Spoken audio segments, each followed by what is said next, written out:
Hey everyone, I am Femi Shikoya, and I am not yet in the twilight of my career. I am Josh Cook, and I think I peaked at like age 5. So, Not true, not true, not true. I don't know, man. I won an art award in like first or second grade, and it's been downhill ever since. So. I'm kidding. My most awarded year, I think, was probably like sixth grade or something. Dude, those were the days. But today, our subject and message our summary message is going to be for our film of today, which is J. Kelly. This is on Netflix and stars George Clooney and Adam Sandler. For new listeners, we have this sort of kitschy breakdown. Summary and message is the first two letters of this SMART acrostic we have. It's just summary, message, audience, rethink, and a touch of the word or theology. But it's not like the head theology. It's just we're trying to bring up some Bible for you. So we're going to do summary and message today. We're using this movie because it came from our friend Nesia Egger, who's in the greater state of Texas because everything's bigger in Texas. But she's a friend, she's a listener, and we were thinking about things.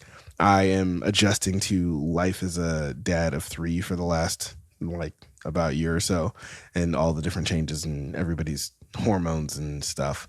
And Josh is busy continuing to help us grow our different connections with other people who are valued about Christians and movies. So, and when the recommendation came, both of us had access. We were like, yeah, let's go for it.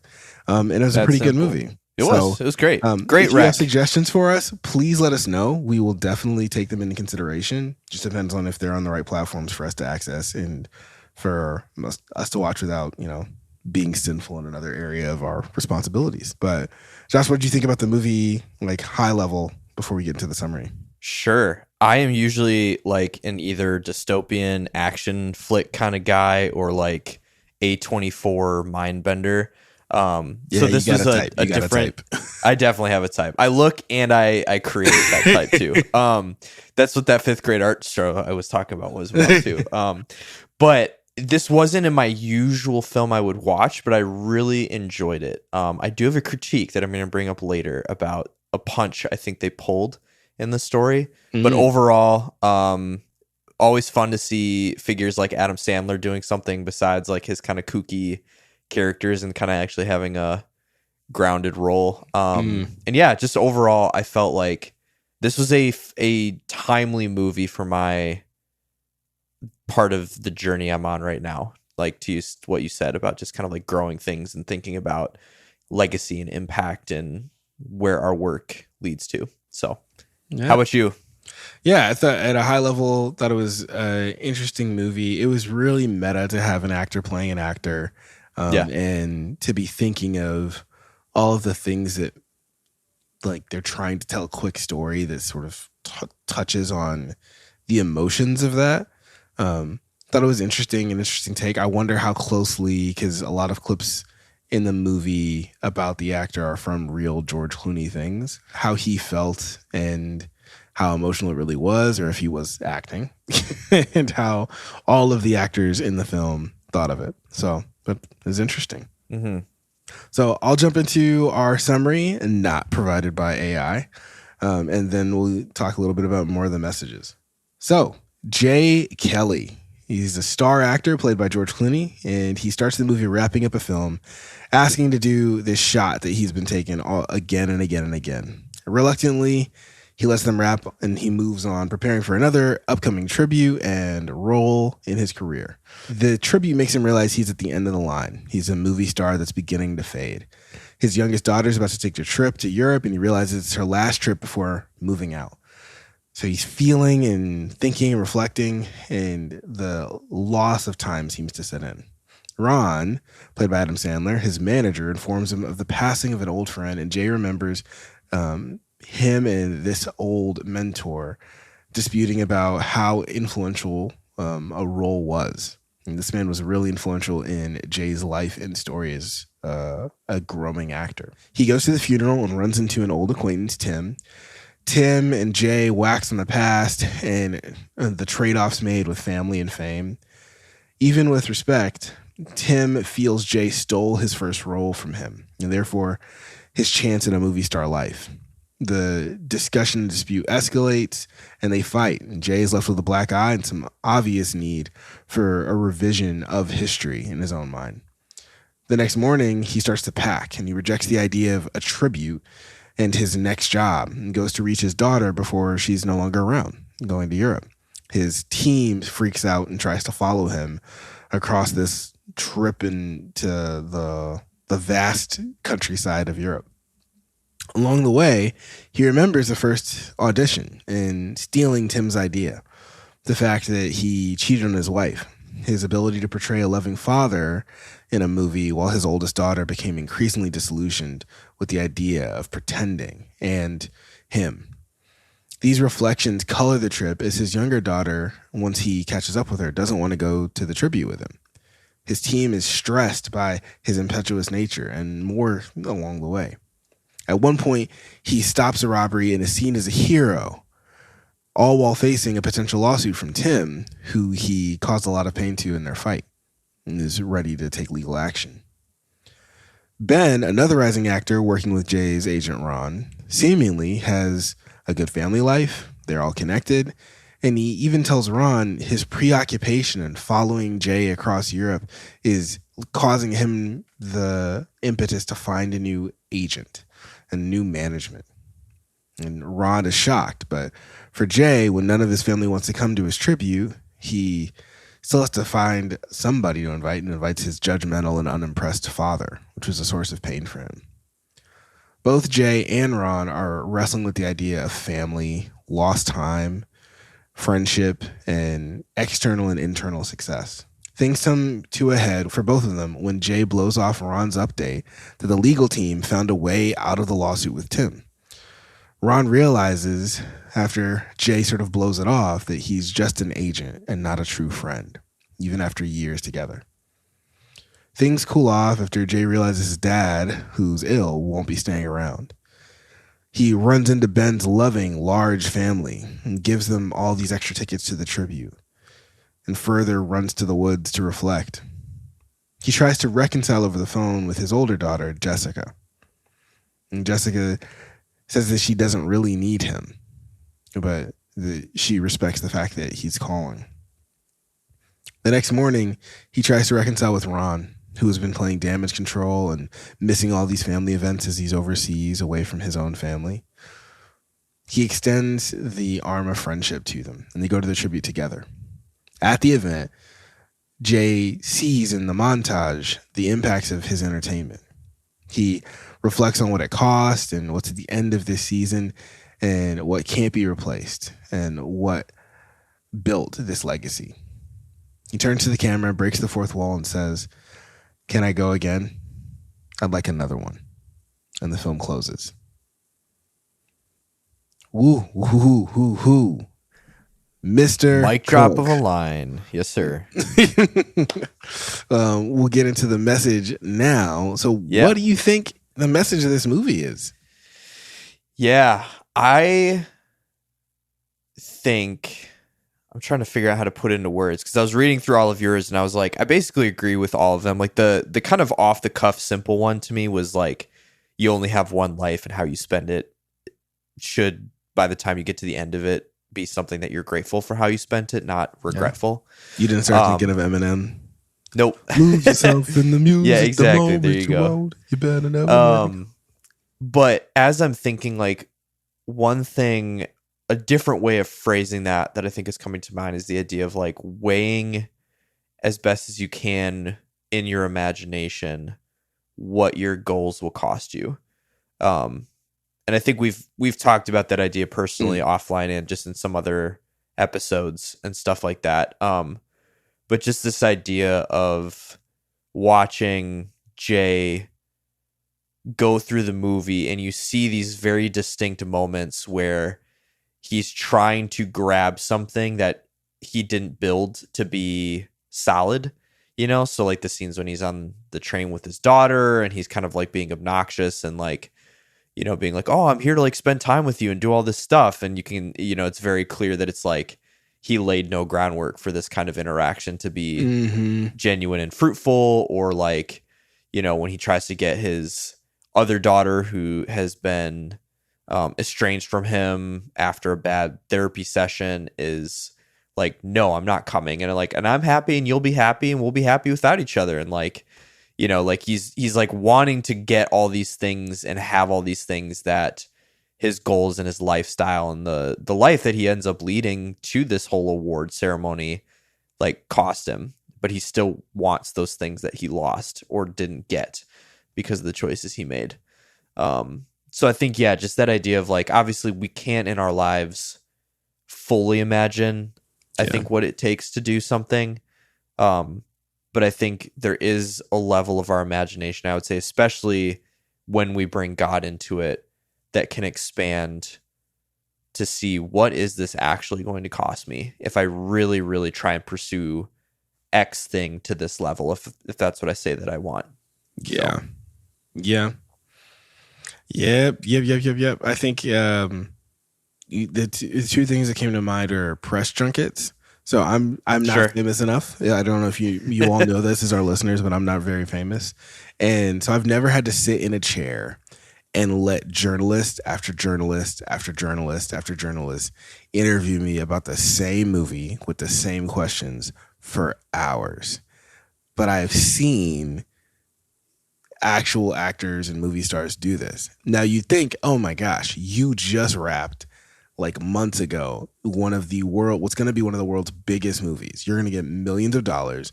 People are going to see you on the biggest screens in all these areas, translated into multiple languages. But when you're done with that, you sort of want to probably go on vacation, but you're contractually obligated that your job's really not done. You have to sit through the press tour. And then you go, okay, are we done? You're like, no, you're not done. You now have to do the rounds on all the nightly shows.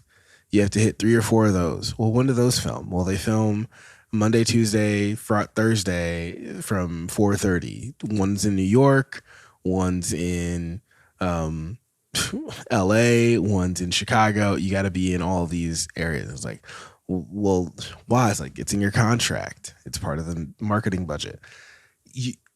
Those things are annoying. Or people who want to be singers, same thing of like singing the same set or something similar to the same set 60 nights over 3 months that's a lot. It's a lot of work for your throat. It's a lot. You're like, I want to be famous. Are you sure? Anyway, and then the other cost thing would be there was a clip in, I think it was Lois and Clark, one of the Superman things, where Superman gave up his powers and Lex Luthor comes to him and tries to give him kryptonite. And he picks it up and just looks at it and then just tosses it. He's like, that's kryptonite. What is going on? He's like, yeah, it used to affect me until I gave up my powers. Like, you gave up your powers? How could you do that? And then he steps on a toy. And he looks at Lex looks at Superman and is like, you got to be kidding me. And Superman looks at Lex and is like, that's worth more than any superpower. Like, what things cost, we're really, really bad at imagining sometimes. Mm-hmm. I love, how do I want to say this? I love the idea of some things more than I actually love the things. Totally know what you're going at. Yep. And I realize with people, I'm getting closer a lot because of the Holy Spirit, and actually learning to love people and not just the idea of the people in my life. Mm-hmm. Like, to really care for who they are outside of what they can do for me, what they provide me. And it's one of the reasons I like talking with you. Like, for those of you who don't know, Josh and I have been doing this podcast now for this summer. I think it'll be 7 years from 2020. I think, was it 2020 or 21? I think we're like 5 to 6 years. Yeah, 6 years. Yeah, and so 6 years. And which is nuts. In pursuing that thing, we've learned more about each other. We've cared about each other. We've had to share a lot of vulnerability with each other. We've seen some tragedies for each other. And in that, we've gotten to care. It's not that I'm just been like, oh, this is the only function that Josh pulls in my life, is like we get on a podcast or we get on emails and talk about ideas. It's like, oh, he's got to help me get to this. It's like, no. I actually care about you as a person. And I think that the movie talks to like, hey, you're all forgetting in the pursuit of these things, this person and how they can maintain your career, about who the person is. And Jay, you're forgetting in all these pursuit of trying to chase your, like, how many people are dependent on you. Yep. And like, that's a cost now. So that's a lot of blabbering, but you only get one life and one family. Don't waste it either. The sum of your choices is what builds your legacy, good or bad. The external love doesn't mean as much if you can't be fully known. And I think that's sort of the end of the movie what I sat with, and why Jay is like, can I get another? I think part of that is it's great to see this life of decades of film, but that external love and appreciation and impact in people's lives, if you're not known, it doesn't mean as much. And then the last one was more about Ben and his family and him not being as big of an actor as Jay. Is the people who have it all don't have it all now. Yeah. They don't have it all now. They are working towards trying to have it all. But it takes a while. Like, it's not overnight. It's not just luck, and it's not just hard work. You don't wish to trade places you don't know. Yeah. No, for sure. Going back to what you said about like liking the idea versus like the actual thing itself. That's actually something I've been wrestling with recently and trying to come to grips with, is how many things in my life I've seen as pursuits I could go after, but like really asking, like, do I really love that thing or what that thing could lead to enough to like really just full stop, full stop, no stopping, whatever. Like make that thing happen, right? Like becoming a musician, or like becoming, like the Brandon Sanderson of, Christian writing, or like whatever. And you like look at what these guys do and like what it takes and what they say yes to, what they say no to. And it's like, that is like kind of scary. Like that's been a challenge I've had to realize, is like, there's a lot of things that like look and sound like they would be cool, but what's the thing that I feel, as I'm to our conversation from our manosphere discussion, in how God has designed me, when I go to my knees versus just going out and trying to like build the throne with my own hands. Like, what is God actually asking me to do? And what is that thing that he can orient me towards that will lead to something, whatever that thing is, right. But isn't just like an arbitrary, like, that guy makes a lot of money, that guy's written a lot of books, that guy's made a lot of movies, I want to be him, and I will do whatever it takes to have a life that looks exactly like his, without realizing that will probably cause damage to my marriage and to myself and to my friendships and to my family, to my health. You're right. Like, it just gets bigger and bigger and bigger and bigger, like what that costs. So that's a good challenge. The thing itself versus the idea of the thing. I like that. Yeah. I think that there's many things in life that also in Christendom feel good like that. Like, for me, this is one where like it's very, very personal, but please forgive me if this is offensive to anybody. With growing your family, and when people are trying to grow their family, first of all, it's a really fraught process. We know people who tried for years, can't get pregnant, who are medically, they won't be able to have a kid, or it's extremely risky for them to have a kid. The women can't do it. Like, so let me just put all that out there. Of every child you add to your family, the idea of a child is great. The idea of a child can also, for some people, be scary, because it's like, oh my gosh, you got to deal with this person for 20 plus years and raise them. And like, some people think it's a cost, some people think it's a benefit. I think that honestly, like, to look at the person and not just the idea of a child is one of those things. You don't know who you're going to get and what they're going to cost you.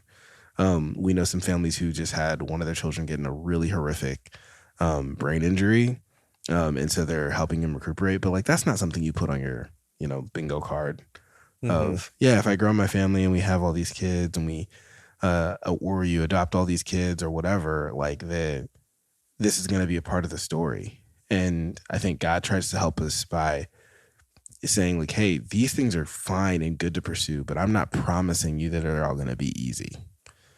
I'm not promising you the things you pursue are going to be good. Like, count the cost.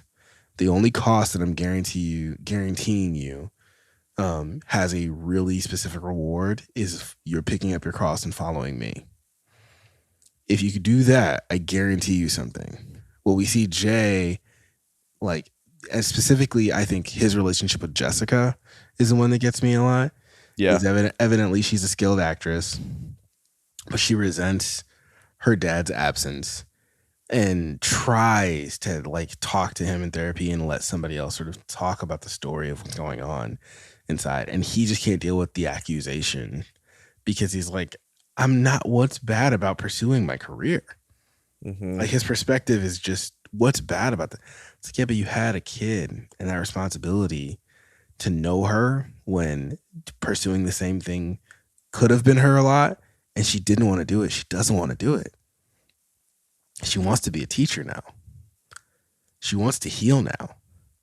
Do you care about her or just the idea of her, the image of her? And that's really, really, really important with anybody who's trying to grow your family, anybody who's struggling with growing your family, just remembering like your emotions are completely right because they're your emotions. But the truth of the matter is kids are an immense cost. There are moments of immense joy, whether your kid is fully able-bodied or has extreme disabilities. And there are moments of extreme pain, whether your kid is fully able-bodied or has a lot of disabilities, whether you have 3 kids or 0 kids or 5 kids. Like, just seeing people and living life beside you can be hard. But I agree with that general message of not wasting your life.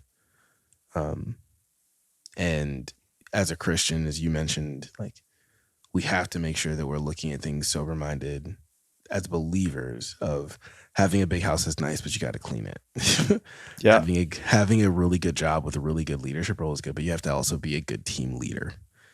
Like, and that takes time. Having a great spouse and children takes time. Having a great body takes time. Having all of these things take time. And Paul's like, when you do that, you add distractions to your life. I wish all of you could be, like me, not worried about being married, not worried about like all these other things that take you away from focusing on God more fully. But you should do those things. They are normative. I want you to do them, especially to avoid sin. But man, life is hard. It's a mess. A giant, beautiful mess. Yeah. So we'll talk more about that mess in our next episode about Jay Kelly, but stay tuned for that one. See you in the next one.